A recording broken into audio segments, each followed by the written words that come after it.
باسټین کمپ د طالبانو سره د جګړې لپاره جوړه شوې پوځي کلا د 8 کلونو لپاره په افغانستان کې د برتانیې او امریکا د نظامی عملیاتو د ځواک مرکز او اوس مهال د دوهمې نړیوالې جګړې نه وروسته د برتانیې تر ټولو لویه نظامي اډه تړل کیږي. د برتانیې د ریډینګ ښارګوټي د مساحت په اندازه دا ښارګوټی به چې پراخه زیربنا، هوایي ډګر، روغتون او د ژر تیارېدونکو خوراکونو رستورانټ لري، ټول نټ په نټ خلاصیږي او بیرته به برتانیې ته لیږل کیږي.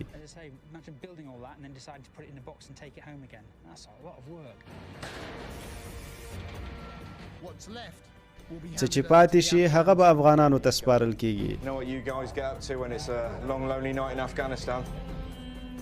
د دغه کار لپاره دوی یوازې 4 میاشتې وخت لري.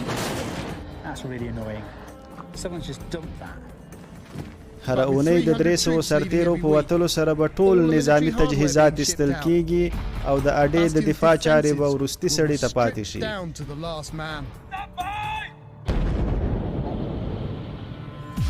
دا یوه داسې وژونکې ځغاسته ده چې هر څوک باید په ټاکلي وخت ووځي.